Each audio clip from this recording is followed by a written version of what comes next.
இறைவனுடைய பெருங்கருணை. நாளைக்கு அருமையான ஒரு நாள், தேய்பிறை அஷ்டமி. பைரவர் வழிபாட்டில் ரொம்ப உயர்வான ஒரு நாள். இந்த தேய்பிறை அஷ்டமியிலேயே பார்த்தோம் அப்படின்னோம்னா, நாளைக்கு வரப்போற புதாஷ்டமி, புதன்கிழமை வந்துட்டு அஷ்டமி வர்றது ரொம்ப உயர்வான ஒரு நிறைய வைப்ரேஷன் இருக்கிற நாள். எப்படி சனிக்கிழமை அன்னைக்கு பிரதோஷம் வந்தா ரொம்ப உயர்வா சொல்றோம் இல்லையா, சனி பிரதோஷம் அப்படின்னு. அதே மாதிரி வந்துட்டு புதன்கிழமை அன்னைக்கு அஷ்டமி வந்ததுன்னா புதாஷ்டமி ரொம்ப உயர்வான நாள், அருமையான நாள். காலையில வருது, நாளைக்கு முழுக்கவே இருக்கு. இந்த சொச்சம் மிச்சமெல்லாம் இல்லை, நாளைக்கு ஃபுல்லாகவே பகல் முழுக்கவே இருக்குது. இன்றைக்கி நைட்டே கிட்டத்தட்ட வந்துடுது, லேட் நைட்டு. அருமையான நிறைய வைப்ரேஷன் நமக்குலாம் கொடுக்க போகிற நாள்.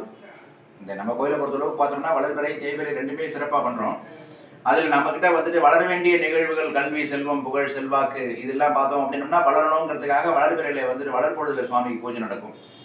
இது தேய்பிறை, நம்மள்டேருந்து தேவை வேண்டிய விஷயங்கள், நம்மளுடைய தேவையில்லாத கன்ஃபியூஷன்ஸு, தேவையில்லாத வியாதி, மன உளைச்சல், கோர்ட்டு கேஸ் இதெல்லாம் இருக்கு இல்லையா, இதெல்லாம் நம்மள்டேருந்து போயிடணும் அப்படிங்கிறதுக்காக பண்ணுற நிகழ்வு.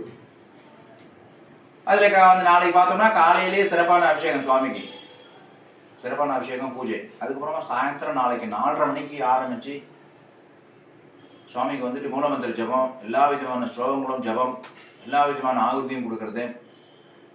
ஒரு 6:30 மணிக்கு பூர்ணாவதி.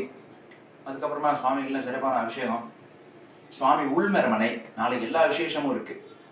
ஆகினால வந்துட்டு மெய்யன்பர்கள், பக்த கொடிகள் எல்லாருமா வாங்க, எல்லாருக்கும் எல்லாம் கிடைக்கணும் அப்படிங்கிறதுக்காக தான் இந்த பதிவையே நம்ம வெளியிடுறோம். ஏன்னா புதன்கிழமை அஷ்டமி வர்றதுங்கிறது வந்துட்டு கிடைக்கிறது ரொம்ப ரேரு. அதனால வந்துட்டு இந்த புதாஷ்டமியில எல்லாரும் வந்து கலந்துக்கோங்க, எல்லாருக்கும் எல்லாம் கிடைக்கணும்.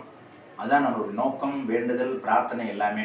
எல்லாத்துக்கும் அழைப்பு கொடுக்கணுங்கிறது நம்ம நோக்கம். அதனால எல்லாரையும் கூப்பிட்டுருக்குறோம். இந்த பதிவு பார்க்குற அன்பு உள்ளவங்கள் எல்லாருமே வாங்க. நமசிவாய்.